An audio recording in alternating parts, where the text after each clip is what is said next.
If you come from a classical background, or even just a non-jazz or classical music background, you're very likely used to playing music exactly how it's written, or how you learned it, what the lead sheet is telling you. But in jazz, we have the freedom and creativity to do a lot with the head. So many people, myself included many years ago, learn the head of a tune or our arrangement of it and get stuck into playing it pretty much in the same way every time. This is really common for a lot of people, so I'm going to show you how to break out of that, because you don't know what you don't know and how to change it up. And the main ways are using rhythmic and harmonic tweaks, and rhythm plays such an important role, a lot more than the harmonic things, so stick around to see just how much you can do with that alone. Trying these things out in your own playing will really open a lot of doors for you, I think, and you'll be able to actually play ahead the way you want to hear it, how you want it to sound. Let's dive in.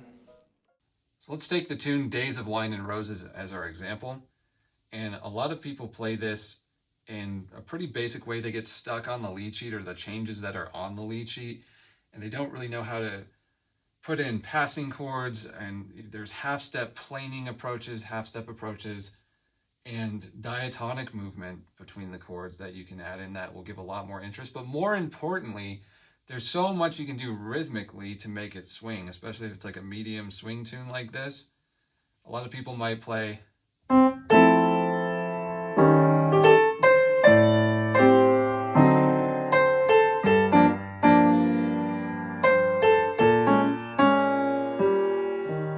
right. That's as boring and basic as you can get. There's nowhere to go rhythmically. Everything's played together on the downbeats. So one thing you can do on a tune like this is there's a lot of space between the melody. Like even right there, you have some beats to fill. For example, you can do more solid hits and rhythm to fill in that space.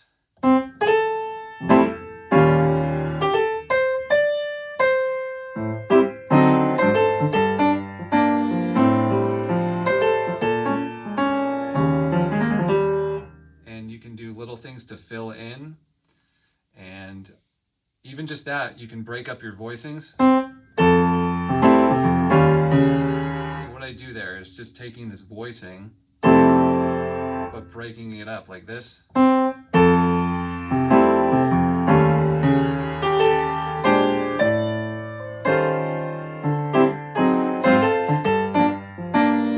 Now here you can do this sort of passing movement to get to the four. Right, that's more of a gospel thing. Is just movement through the harmony, just diatonic harmony, getting to certain chords. So you have that option. And let's say I did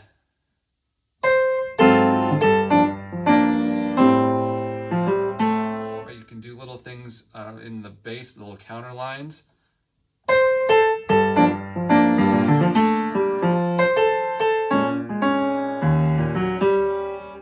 There's a lot you can do with that. I mean, just get creative with your bass lines, make them swing. Some other things, you can start to harmonize. For example,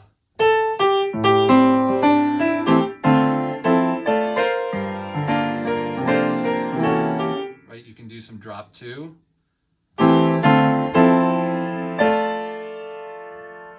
Now I like to go, right, fill in later. You don't have to go. It's really hard to land on the downbeat anyway, if you did. And it just doesn't leave a lot of room to go. It kind of just has all your cards out on the table and just doesn't leave you with anything or anywhere to go. Right, you can do half step.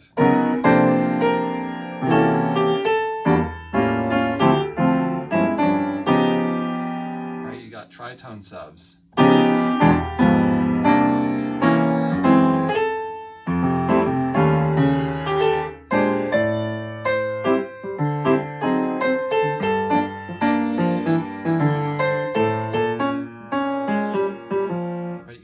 Little things to call and respond to the melody and just give it a little more interest in those spaces. So even this, you can do minor flat 5 or minor 7.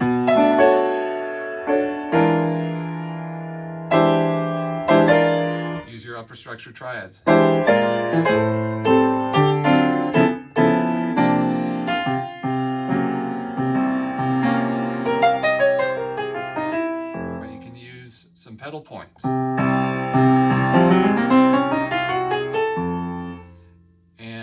Let's see what else. I mean, yeah, you can do.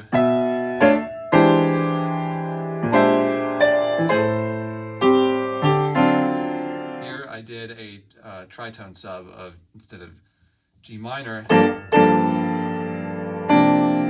I did this D flat 7 sharp 9, flat 13, D flat 7 alt.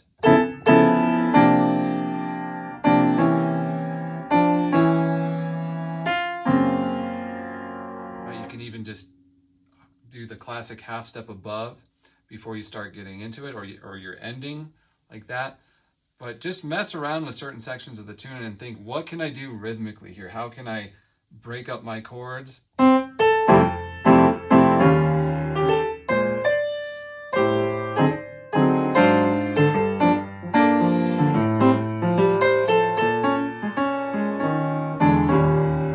Right? Even just little things with the melody there. I was doing like some quarter note triplets in there.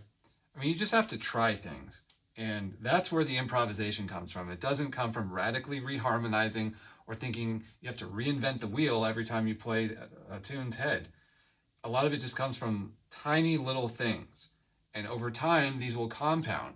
And then you'll be able to just do them all whenever you want. So if you're stuck playing it like this,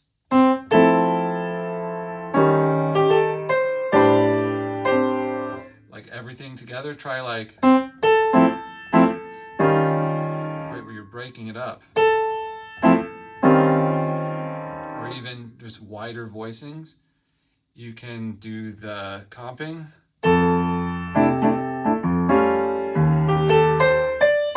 right? You can start to like back phrase or forward phrase, which means the chords are behind where the melody is slightly, or they're ahead of it.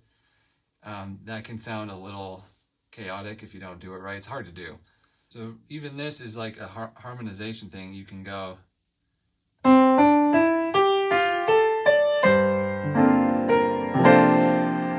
can suss it out, make it a C sus instead of like F over G or G minor over F. Or, so if you're going to be playing it right here,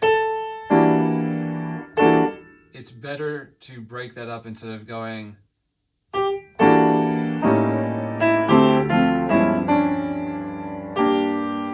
It's better to go, right? Just break it up a little bit more, because if you don't, it's just going to be too harmonically dense. And make sure you really bring that melody note out, like play it louder. But that should help a lot if you're playing standards like Autumn Leaves, or even Tune Up if you go. If you did.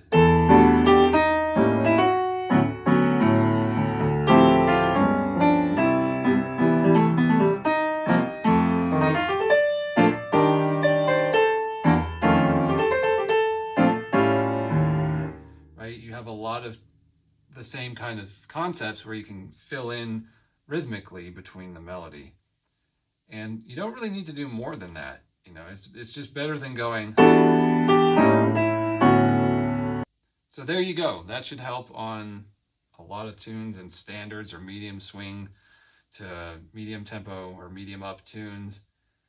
Solo piano, you've got Autumn Leaves, you've got Green Dolphin Street. I mean, there's so many standards you can do this on. If you like the video, please like and subscribe to the channel and leave a comment down below. Tell me what are some other ways you do to change up how you play the heads of tunes. Thanks for watching, and I'll see you in the next video.